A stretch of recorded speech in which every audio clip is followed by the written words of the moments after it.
Hi welcome all to let us edu tips. എല്ലാ PSC ഉദ്യോഗാർത്ഥികൾക്കും let us edu ടിപ്സിലേക്ക് സ്വാഗതം. നമ്മൾ പ്രിപ്പയർ ചെയ്യുന്ന LDC 2024 LGS 2024 എക്സാമിനേഷന് വേണ്ടിയിട്ടാണ്. അപ്പോൾ അതിനെ ഫോക്കസ് ചെയ്തുകൊണ്ടാണ് മെയിൻ ആയിട്ട് നമ്മുടെ പ്രീവിയസ് ഇയർ ക്വസ്റ്റ്യൻ പേപ്പർ സീരീസും 150 ടോപ്പിക്സിന്റെ സീരീസും ഒക്കെ നമ്മൾ ചെയ്തു പോകുന്നത്. അത് നിങ്ങൾക്ക് യൂസ്ഫുൾ ആണ്, നിങ്ങൾ പഠിക്കുന്നുണ്ട് എന്നൊക്കെ കാണുമ്പോഴത്തേക്കും ഒരുപാട് സന്തോഷം. അതുപോലെ തന്നെ നമുക്ക് എന്താ പറയുക, ഒരുപാട് കുട്ടികൾ, ഞാൻ സാധാരണ കുറേ പിള്ളേരുടെ പേരിങ്ങനെ ഓർത്തു. ഇപ്പോൾ ഒരു അനിൽകുമാർ, അതുപോലെ തന്നെ സൂര്യ, ഫാത്തിമ, ഇവരുടെയൊക്കെ എൻകറേജിങ് മെസ്സേജ് കാണുമ്പോൾ എനിക്ക് തന്നെ എന്തെന്നില്ലാത്തൊരു ഇൻസ്പിറേഷനാണ്. ഈ മെസ്സേജുകൾ വായിക്കുമ്പോഴും നിങ്ങൾ തരുന്ന നല്ല ഫീഡ്ബാക്കുകൾ കാണുമ്പോഴും കൂടുതൽ ക്ലാസ് ചെയ്യാനായിട്ട് നമുക്കൊരു ഇഷ്ടം, ഒരു താല്പര്യം തോന്നുവാണ് ചെയ്യുന്നത്. അപ്പം ഇതുപോലെ തന്നെ എല്ലാവരുടെയും സപ്പോർട്ട് ഉണ്ടാവുമെന്ന് പ്രതീക്ഷിക്കുന്നു. കാരണം നിങ്ങൾ നമുക്ക് നല്ല റിവ്യൂസ് അല്ലെങ്കിൽ നല്ല പിന്തുണ തരുമ്പോൾ മാത്രമാണ് നമുക്ക് മാക്സിമം നമ്പർ ഓഫ് ക്ലാസ് ചെയ്യാനുള്ളൊരു എനർജി കിട്ടുന്നത്. അല്ലെ, നമ്മുടെ ഒരു എനർജി ലെവൽ ശരിക്കും പറഞ്ഞു കഴിഞ്ഞാൽ നിങ്ങളാണ് എൻ്റെ ബൂസ്റ്റും ബോൺവീറ്റയും എന്നൊക്കെ എനിക്ക് പറയാനായിട്ട് സാധിക്കും. കാരണം ആ ഒരു എനർജി ലെവലിലേക്ക് കൊണ്ടുവരുന്നത് നിങ്ങളുടെ നല്ല റിവ്യൂസും നല്ല കമൻസും തന്നെയാണ് നമ്മളുടെ വീണ്ടും ക്ലാസ്സുകൾ ചെയ്യാനുള്ള ഇൻസ്പിറേഷനും. ക്ലാസ്സുകൾ ചില സമയത്ത് എന്താ പറയുന്നത്, നമുക്ക് വയ്യാതിരിക്കും, പിന്നെ ഓർക്കും അയ്യോ അവർ നമ്മളെ പ്രതീക്ഷിക്കുന്നുണ്ടല്ലോ എന്ന് വിചാരിച്ച് നമ്മൾ പെട്ടെന്ന് റെഡിയായിട്ട് ക്ലാസ്സുമായിട്ട് മുന്നോട്ട് വരും. അങ്ങനെ പല സാഹചര്യങ്ങളും ഞാൻ ചെയ്തിട്ടുണ്ട്. ചിലപ്പം ഡൗൺ ആയിട്ടിരിക്കുമായിരിക്കും, അല്ലെങ്കിൽ മോൻ്റെ എക്സാം അവൻ്റെ കൂടെ ഇരിക്കുമായിരിക്കും, അങ്ങനെ പല കാര്യങ്ങൾ കാണും. അപ്പോൾ അതിനിടയിൽ അയ്യോ എൻ്റെ പിള്ളേർ എന്നെ പ്രതീക്ഷിക്കുമല്ലോ എന്നോർത്ത് നമ്മൾ സമയം വൈകിയാൽ പോലും, സമയം ഇപ്പോൾ 2-3 ദിവസമായിട്ട് എൻ്റെ സമയം ഞാൻ വിചാരിച്ച സമയത്തേക്ക് ചെയ്യാൻ പറ്റുന്നില്ല എങ്കിൽ പോലും നമുക്ക് അങ്ങനെ ക്ലാസ് ചെയ്യാനുള്ള ഇൻസ്പിറേഷൻ നിങ്ങൾ ഓരോരുത്തരുമാണ്. അപ്പോൾ നമുക്ക് നല്ല റിവ്യൂസും നല്ല കമൻസും എനിക്ക് നല്ല എൻകറേജ്മെൻറ്റ് തരുന്ന എല്ലാ കൂട്ടുകാർക്കും, കൂട്ടുകാരൻ തന്നെയാണ് വിളിക്കുന്ന എല്ലാ കൂട്ടുകാർക്കും നന്ദി. ഓക്കെ, അപ്പോൾ നമ്മളിപ്പോൾ ചെയ്യുന്നത് എന്താണ്, previous year question paper series ആണ്. ഞാൻ നിങ്ങളോട് പറഞ്ഞായിരുന്നു assistant prison officer, assistant women prison office, female prison officer NCA കാറ്റഗറിയുടെ ക്വസ്റ്റ്യൻ പേപ്പറാണ് ചെയ്തുകൊണ്ടിരിക്കുന്നത്. കാരണം one of the exams recently നടന്നതാണ് ഈ ഒരു എക്സാം. അതുകൊണ്ടാണ് ആ ഒരു ക്വസ്റ്റ്യൻ പേപ്പർ എടുത്ത് ചെയ്തു പോകുന്നത്. ഞാൻ ഒത്തിരിയും പഴയ ക്വസ്റ്റ്യൻ പേപ്പർ എടുക്കുന്നില്ല, റീസെൻ്റ്ലി നടന്ന ക്വസ്റ്റ്യൻ പേപ്പർ വെച്ചിട്ടാണ് നമ്മുടെ പ്രീവിയസ് ഇയർ ക്വസ്റ്റ്യൻ പേപ്പറിൻ്റെ ക്ലാസ് കൊണ്ടുപോകുന്നത്. ആദ്യം LDC 2021 ചെയ്തു, LGS 2021 ചെയ്തു. ഇപ്പം നമ്മൾ ഇങ്ങനെയാണ് നമ്മൾ ലേറ്റസ്റ്റ് നടന്ന എക്സാം അതിൻ്റെ ക്വസ്റ്റ്യൻ പേപ്പർ വെച്ചിട്ടാണ് ചെയ്യുന്നത്. അപ്പോൾ ഇനി സമയം കളയാതെ നമുക്ക് അടുത്ത 10 ക്വസ്റ്റ്യനിലേക്ക് പോകാം. Question number 31.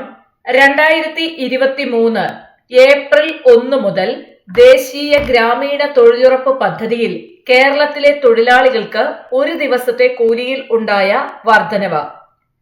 Option A 22, option B 32, option C 25 and option D 35 rupees. നമുക്കറിയാം വർധനവ് ഉണ്ടായി എന്നുള്ളത് അറിയാം അല്ലെ. അപ്പം 2023 ഏപ്രിൽ 1 മുതൽ ദേശീയ ഗ്രാമീണ തൊഴിലുറപ്പ് പദ്ധതിയിൽ കേരളത്തിലെ തൊഴിലാളികൾക്ക് ഒരു ദിവസത്തെ കൂലിയിലുണ്ടായ വർധനവ് എന്ന് പറയുന്നത് 22 രൂപയാണ്. ഇതോടെ ഇവരുടെ ദിവസക്കൂലി 333 രൂപയായിട്ടാണ് മാറിയത്. അപ്പോൾ ഒരു ദിവസം 22 രൂപയായിട്ട് കൂലിയിൽ വർധനവുണ്ടായി. ഒരു തൊഴിലാളി, അതായത് ഒരു ദിവസം 22 രൂപ കൂലിയിൽ വർധന, അതായത് നിലവിലുണ്ടായിരുന്നതിനേക്കാൾ 22 രൂപ കൂട്ടി. അപ്പം ഇപ്പൊ എത്രയായി, 333 രൂപയാണ് കേരളത്തിലെ ദിവസക്കൂലി. നേരത്തെ 311 രൂപയായിരുന്നു. അപ്പൊ ഇത് 2023 ഏപ്രിൽ 1 തൊട്ടാണ് എന്ത് ചെയ്തത്, ഇങ്ങനെ ഒരു കൂലി കിട്ടി തുടങ്ങിയെന്ന് ഓർത്ത് വെക്കുക.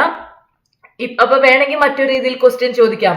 നിലവില് കേരളത്തിലെ തൊഴിലാളികൾക്ക് കൊടുക്കുന്ന ഒരു ദിവസത്തെ കൂലി എത്രയാന്ന് ചോദിച്ചാല് 333, 333 കേട്ടോ. അപ്പം ഇവിടെ 22 രൂപയാണ് അവരുടെ വേതനം കൂടിയതെന്ന് ഓർത്ത് വെക്കുക. നിലവിലെ കൂലി 333 രൂപ. ഇനി അടുത്തത് പട്ടിക 1 ആരോഗ്യക്ഷമ പ്രവർത്തനങ്ങൾ, പട്ടിക 2 ഗുണഭോക്താക്കൾ എന്നിവയുമായി പൊരുത്തപ്പെടുന്ന ശരിയായ ഉത്തരം താഴെ നൽകിയിരിക്കുന്ന കോഡുകളിൽ നിന്ന് തെരഞ്ഞെടുക്കുക. പട്ടിക 1 മന്ദഹാസം പദ്ധതി, സമന്വയ പരിപാടി, അഭയകിരണം പദ്ധതി, നിരാമയ ആരോഗ്യ ഇൻഷുറൻസ് പദ്ധതി. ഇതാണ് പട്ടിക 1. പട്ടിക 2 നിരാലംബരായ വിധവകൾ, കുറ്റകൃത്യത്തിൽ നിന്ന് രക്ഷപ്പെട്ടവർ, ഭിന്നശേഷിയുള്ളവർ, BPL വിഭാഗത്തിലെ മുതിർന്ന പൗരന്മാർ, ട്രാൻസ്ജെൻഡേഴ്സ്. അപ്പൊ ഇതിനകത്ത് മാച്ച് ദ ഫോളോയിങ് ആണ്, ചേരുംപടി ചേർക്കാൻ പറയും അല്ലെ. മന്ദഹാസം പദ്ധതി നമുക്കറിയാം, മന്ദഹാസം ചിരിയാണ്. അപ്പൊ എന്താണ്, നമ്മൾ ചിരിക്കുമ്പോൾ പല്ല് കാണും, അത്ര ഓർത്തു വെക്കുക. ദാരിദ്ര്യരേഖയ്ക്ക് താഴെയുള്ള BPLലുള്ള വയോജനങ്ങൾക്ക് എന്ന് പറഞ്ഞു കഴിഞ്ഞാൽ മുതിർന്ന പൗരന്മാർക്ക് കൃത്രിമ ദന്തങ്ങളുടെ പൂർണ്ണ സെറ്റ് സൗജന്യമായി വെച്ചു കൊടുക്കുന്ന പരിപാടിയാണെന്ത്, മന്ദഹാസം പദ്ധതി. വയോജനങ്ങൾക്ക് എവിടെ, BPL വിഭാഗത്തിലുള്ള മുതിർന്ന പൗരന്മാർക്ക് എന്ത്, കൃത്രിമ ദന്തങ്ങളുടെ പൂർണ്ണ സെറ്റ് സൗജന്യമായി വെച്ചു കൊടുക്കുന്ന പദ്ധതിയാണ് മന്ദഹാസം പദ്ധതി.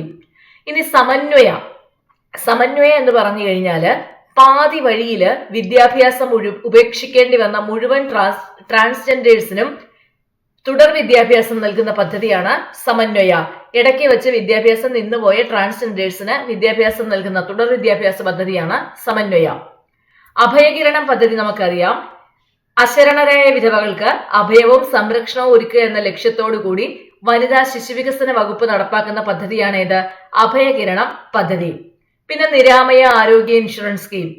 സംസ്ഥാനത്തെ അംഗപരിമിതർക്ക് ആരോഗ്യ ഇൻഷുറൻസ് നൽകുന്നതിനുള്ള പദ്ധതിയാണ് ഇത് നിരാമയ ആരോഗ്യ ഇൻഷുറൻസ് പദ്ധതി. ഇതൊക്കെയാണ് ഈ പദ്ധതികളെന്നൊന്ന് മനസ്സിലാക്കി വെക്കാം.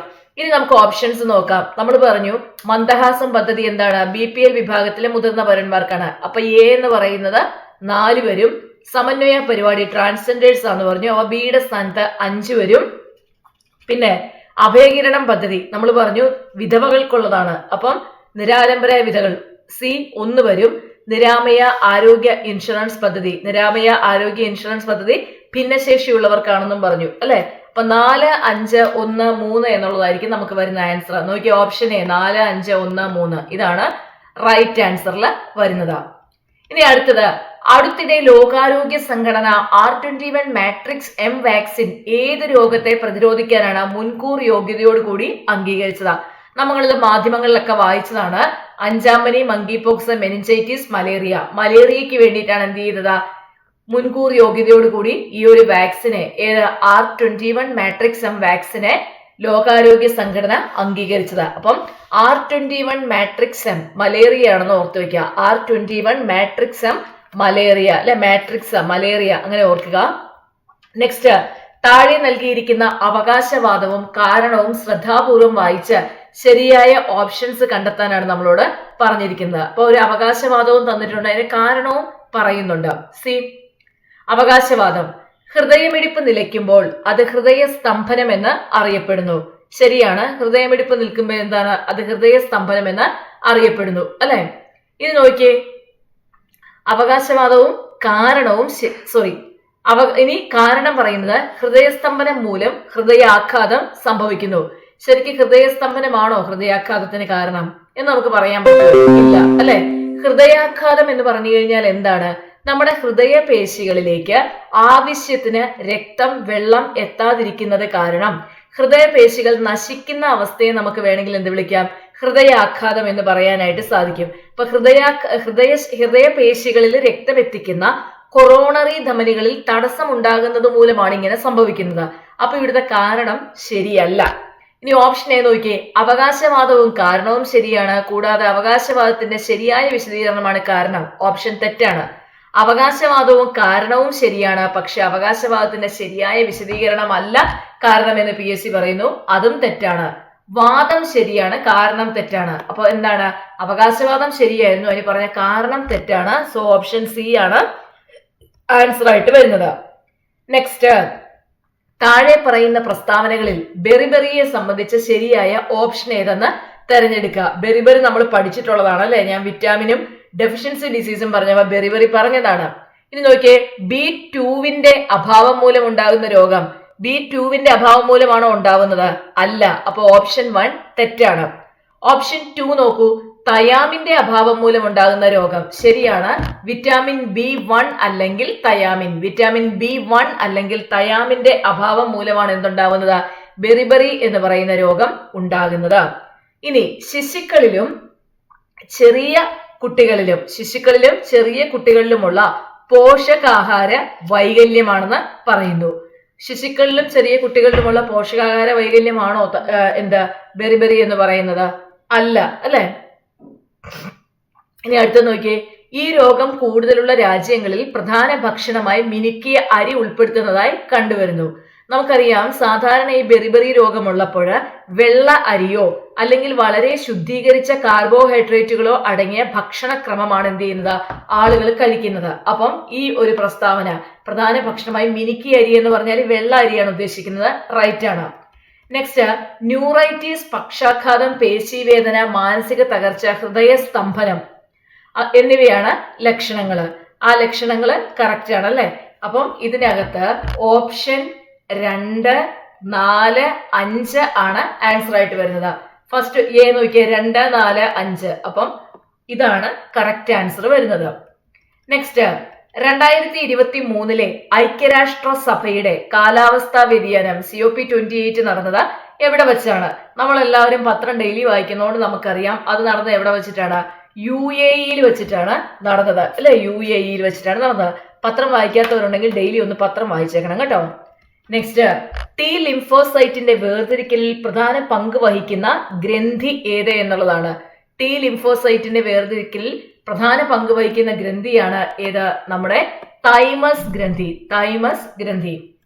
നെക്സ്റ്റ്, ഏത് താപനിലയിൽ, ഇത് റിപ്പീറ്റഡ് ആണ്, സെന്റിഗ്രേഡ് സ്കെയിലും ഫാരൻഹീറ്റ് സ്കെയിലും തുല്യമായിരിക്കും? സെന്റിഗ്രേഡ് സ്കെയിലും ഫാരൻഹീറ്റ് സ്കെയിലും തുല്യമാകുന്നത് -40 ഡിഗ്രിയിലാണ്. -40 സെന്റിഗ്രേഡും -40 ഫാരൻഹീറ്റും. അപ്പൊ നമുക്കറിയാം സെന്റിഗ്രേഡ് സ്കെയിലും ഫാരൻഹീറ്റ് സ്കെയിലും തുല്യമായിരിക്കുന്നത് എപ്പോഴാണ്? -40 ഡിഗ്രിയിലാണെന്ന് ഓർത്തു വെച്ചേക്കുക. നെക്സ്റ്റ്, ഫോട്ടോ ഇലക്ട്രിക് ഇഫക്റ്റിൽ സെക്കൻഡിൽ പുറന്തള്ളപ്പെടുന്ന ഫോട്ടോ ഇലക്ട്രോണുകളുടെ എണ്ണം എന്ന് പറയുന്നത് പ്രകാശത്തിന്റെ തരംഗദൈർഘ്യത്തിന് ആനുപാതികമാണ്, പ്രകാശത്തിന്റെ ആവൃത്തിക്ക് ആനുപാതികമാണ്, പ്രകാശത്തിന്റെ തീവ്രതയ്ക്ക് ആനുപാതികമാണ്, പ്രകാശത്തിന്റെ വേഗതയ്ക്ക് ആനുപാതികമാണ്. ഇത് SCERT കിടക്കുന്നതാട്ടോ. ഫോട്ടോ ഇലക്ട്രിക് ഇഫക്റ്റിൽ സെക്കൻഡിൽ പുറന്തള്ളപ്പെടുന്ന ഫോട്ടോ ഇലക്ട്രോണുകളുടെ എണ്ണം എന്ന് പറയുന്നത് പ്രകാശത്തിന്റെ തീവ്രതയ്ക്ക് ആനുപാതികമാണ്. SCERT പുസ്തകം വായിച്ചോണം. ദെൻ നെക്സ്റ്റ്, ഒരു വൈദ്യുത കാന്തിക തരംഗം വായുവിൽ നിന്ന് ഗ്ലാസ് സ്ലാബിലേക്ക് പ്രവേശിക്കുമ്പോൾ താഴെ പറയുന്നവയിൽ ഏതിനാണ് മാറ്റമില്ലാത്തത്? ആവൃത്തി, തരംഗദൈർഘ്യം, വേഗത, വ്യാപ്തി. ഒരു വൈദ്യുത കാന്തിക തരംഗം വായുവിൽ നിന്ന് ഗ്ലാസ് സ്ലാബിലേക്ക് പ്രവേശിക്കുമ്പോൾ ആവൃത്തിക്കാണ് എന്ത് ചെയ്യുന്നത്? മാറ്റമില്ലാതെ വരുന്നത്. ഇതും SCERT ആണ്. അപ്പൊ SCERT വളരെ ഇമ്പോർട്ടന്റ് ആണ്. SCERT നോട്ട്സ് വേണമെന്നുണ്ടെങ്കിൽ ലെറ്റ്യൂസ് എഡ്യൂട്ടിക്സിന്റെ LDC, LGS, CPO അല്ലെങ്കിൽ വുമൺ CPO പെയ്ഡ് ക്ലാസ്സിൽ അവൈലബിൾ ആണ് കേട്ടോ. കോഴ്സ് എടുക്കുന്നവർക്ക് ഫ്രീ ആയിട്ട് കൊടുക്കുന്നതാണ് ഈ PDF നോട്ട്സ് എല്ലാം. ഇന്നത്തെ ഈ ഒരു സെഷനിൽ നമ്മൾ പതിവ് പോലെ പ്രീവിയസ് ഇയർ ക്വസ്റ്റ്യൻ പേപ്പറിന്റെ ക്ലാസ്, ഒരു പതിവ് ക്ലാസ് ഉണ്ട് നമുക്ക് 10 ക്വസ്റ്റ്യൻ, അതേപോലെ തന്നെ 10 ക്വസ്റ്റ്യൻ ആണ് നമ്മൾ ചെയ്തത്. അപ്പൊ SCERT ഏതൊക്കെയാണ്? ഫിസിക്സിന്റെ പാർട്ട് SCERT എന്ന് ചോദിച്ചു, ഞാൻ നിങ്ങളോട് അത് പറഞ്ഞു തന്നു. അപ്പം അങ്ങനെ നിങ്ങൾ എപ്പോഴും SCERT ഇമ്പോർട്ടൻസ് കൊടുക്കണം. ഞാൻ പ്രീവിയസ് ഇയർ ക്വസ്റ്റ്യൻ പേപ്പർ ഓരോന്നും റെഫർ ചെയ്യുമ്പോൾ എനിക്ക് മനസ്സിലാവുന്ന കാര്യം SCERT എന്ന് പറയുന്നത് മോസ്റ്റ് ഇമ്പോർട്ടൻ്റ് ആണ്. സോ അതുകൊണ്ട് നിങ്ങൾ നല്ല രീതിയിൽ SCERT നിങ്ങൾ പഠിക്കണം. നമ്മുടെ LDC, LGS, CPO, WCPOയുടെ ഒക്കെ പെയ്ഡ് ക്ലാസ്സിൽ ജോയിൻ ചെയ്യുന്നവർക്ക് LDCയുടെ കോഴ്സ്, LDCയുടെ കോഴ്സ് മീൻസ് LDCയുടെ 5 മുതൽ 10 വരെയുള്ള ക്ലാസ്സിന്റെ സോഷ്യൽ സയൻസിനെ PDF നോട്ട്സ് ഫ്രീ ആയിട്ടാണ് കൊടുക്കുന്നത്. അത് പക്ഷേ LDC, LGS syllabus wise class വേണമെങ്കിൽ ക്ലാസ്സിൽ ജോയിൻ ചെയ്യുക. അതിനോടൊപ്പമാണ് ഇതും കൊടുക്കുന്നത്. നിങ്ങൾ എപ്പോഴും പഠിക്കും syllabus wise plus SCERT plus ഇപ്പോൾ ഈ തരുന്ന 150 topics previous year question paper എന്നുള്ള രീതിയിൽ പഠിച്ചാൽ തീർച്ചയായിട്ടും നിങ്ങൾ ഒരു 100-നുള്ളിലുള്ള റാങ്കിൽ എത്തും എന്നുള്ളത് ഷുവറാണ്. ഓക്കെ, അപ്പോൾ നമുക്ക് അടുത്ത സെഷനിൽ കാണാം. താങ്ക്